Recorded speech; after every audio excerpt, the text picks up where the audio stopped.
at unahin na nga nating pag-uusapan ang tungkol dito sa trending in the Philippines. Walang iba kundi ang The Alibay Episode 7 and 8. Kim Pao The Alibay Episode 7 and 8 na mayroong 11.9k na post.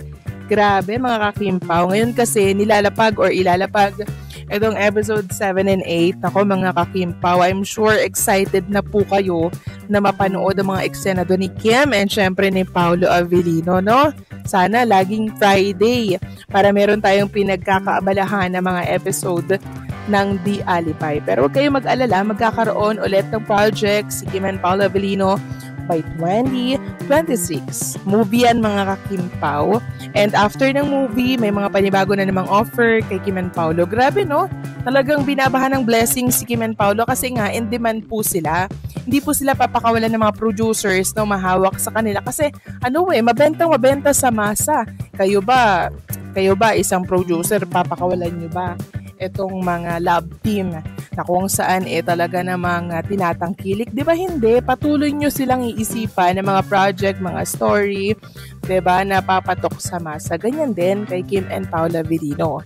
Kaya pagkakatapos po ng mga project nila, asahan nyo na may mga kasunod na po yan, mga kakimpaw. Ganyan kalakas ang tambalan ni Kim and Paolo Avellino. Samantalang next topic naman tayo, pag-usapan natin mga kakimpaw ang tungkol dito sa pangyayari kay Chinita Princess kahapon. Di ba nakasama natin siya sa It's Showtime kahapon? Naka-white siya ng pangitaas, di ba mga kakimpaw? Ang ganda-ganda niya and napaka-blooming, di ba mga kakimpaw? Tapos namiss ko yung hair niya kasi kahapon, ang haba ng hair niya mga kakimpaw, hair extension. Tapos binigla, ginulat niya na lamang po lahat na siya pala ay nasa Cebu na. Binisita niya po yung House of Little Bunny na shop ni Chinita Princess kasi parang na-sold out ata yung mga stock na dun mga kakimpaw, no? Kaya kinakailangan po ang appearance ni Kim Chu doon sa shop niya. Grabe, no? Parang kahapon nasa It's Showtime lang siya.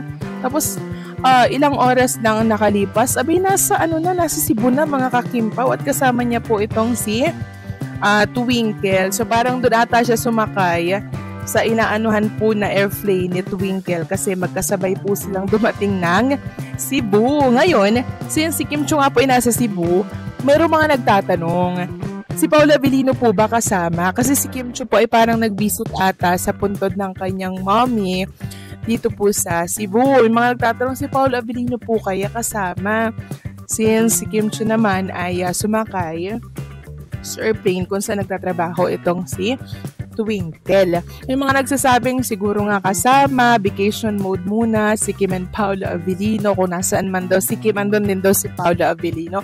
So para naman sa akin mga kakimpaw, kasama o hindi si Paolo Avellino, okay lang naman yan kasi saglit lang din naman si Kim dyan sa Cebu mga kakimpaw Saglit lang yan dyan. I-check niya lang po yung mga stock niya dyan sa kanyang shop ng House of Bunny kasi syempre mga kakimpaw, kailangan pong diba? Mag-inventory ni Chinita Princess kung ano ba yung mga kulang, ano ba yung out of stock na, diba? Para mag-order ulit siya sa Thailand. Kaya kasama man si Paolo or hindi, okay lang yan mga kakimpaw. No worry, okay? Si Kim Chu ay isa sa pinaka-busy na artista ngayon. May teleserye, endorsements, typing schedules, events, at minsan pa ay may out-of-town work. Kaya natural na may mga araw na hindi siya makakapag-showtime. Hindi yan agad indikasyon ng personal drama o romantic issues. Kapag trending ang Kim Pao, kahit simpleng pagkalapit nila sa isang event, magkikita sa tapping o sabay na project meeting, nagkakaroon agad ng romantic spin. Pero wala pang confirm na nangyaring paghabol or personal reason kung bakit nawala si Kim sa showtime. Minsan isang picture lang o isang location sighting, boom! Instant chismis na. Ganito ang mga senaryo na maaring nangyari, pero hindi agad ibig sabihin tungkol kay Paolo. Typing ng pelikula o serye, rehearsals or workshops, brand commitments, rest day, personal time, emergency schedule changes. Kaya kahit pa nakita o magkasama sina Kim at Paolo sa ibang event, hindi automatic na reason yun ng showtime absence. Ang Kim Pao fandom ay sobrang aktibo. Kaya kahit simpleng galaw nila nagkakaroon ng edit videos, speculations, fan theories, blind items na hindi naman confirmed. Kaya ang ganitong balita, kahit walang solid base, agad kumakalat kasi may chemistry nga naman sila on and off cam. Sa ngayon, ang pinakamalapit sa katotohanan, Kim may schedule conflict, Paolo and Kim might be working or meeting for a project, pero walang proof na ito ang dahilan sa pag-absent sa showtime. Tumaas lang lalo ang hype dahil sakto sa mga fans na sabik sa updates. Kapag sinabi mong humabol, ibang level agad ang dating, parang romantic pursuit, urgent moment, dramatic gesture. At dahil Kim Pao ang involved, syempre lalong hahataw ang mga fans. Pero realistically, walang malinaw na detalye kung literal ba itong habol, work-related ba, o simple pagpunta sa parehong lugar for a project. Pero aminin natin, ang ganda niya sa headline, kaya siya nag-viral, at kaya siya pinapasikat ng content creators. Si Kim ay isa sa pinaka-busy na artista sa industriya. May teleserye, pelikula, endorsements, ASAP, showtime, events, at kung ano-ano pa. Normal na may days na hindi siya makapag-showtime dahil taping, commercial shoot, workshop, meetings, rest, travel, health reasons. Pero kapag nagkataon na may unrelated na balita involving Paolo, nagiging instant connection sa social media. Ay, baka dahil kay Paolo. Ganyan talaga ang power ng narrative kapag may chemistry ang dalawang artista. Ito ang hindi may kakaila. Kapag may kinalaman kay Kim at Paolo, automatic trending. Kahit simpleng lumabas sila, nagkasabay sa event, or nag-like sa social media, ginagawa ng romantic twist, lalo na pag may sabay na pangyayaring kakaiba, tulad ng hindi pag-appear ni Kim sa showtime. Fans are extremely invested. Content creators know that. Kaya kahit maliit na detalye, pinalalaki at ginagawang mini love story. Malamang may work commitment si Kim. Si Paolo naman maaring may tapping meeting o event na nagkataong nabalita o nakita. Kung nag-cross man ang schedules nila, hindi ibig sabihin yun ang dahilan ng showtime absence. Pero sa mundo ng showbiz news, ang simpleng, may tapping si Kim. Kahit kailan hindi magiging kasing saya ng nawala sa showtime dahil hinabol ni Paolo. Halo-halo ang emosyon, may kinikilig, may nagtataka, may nagdududa, may naghahanap ng receipts, may nagpapakulo ng theories, may nagbubuo ng sariling teleserye sa isip, at doon umiikot ang lahat sa collective imagination ng fandom. Kung ang balitang ito ay perfect storm ng hype, intriga, romantic implication, showbiz twist, at syempre, Kim Pao Magic. Pero kung tatanggalin natin ang sensational packaging, ang pinaka-safe at realistic takeaway, hindi nawawala si Kim sa showtime ng basta-basta at lalo hindi dahil sa love life, madalas work-related. At yung humabol part, walang malinaw na ebidensya, parang kinulayan lang para sa views. Pero aminado tayong lahat, ang saya nitong pag-usapan. Una sa lahat, halatang sobrang sensationalized ang headline.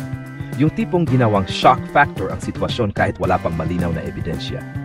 Ganito ang klaseng balita na ginagawa para mag-viral, hindi para magbigay ng totoong impormasyon. Kulang sa facts, puno sa intriga, walang malinaw na detalye kung kailan humabol si Paolo, saan ito nangyari, bakit humabol, at paano naging konektado sa showtime absence ni Kim. Kung walang supporting details, clues, o official statements, ibig sabihin chismis formula pa lang ito at hindi confirmed event.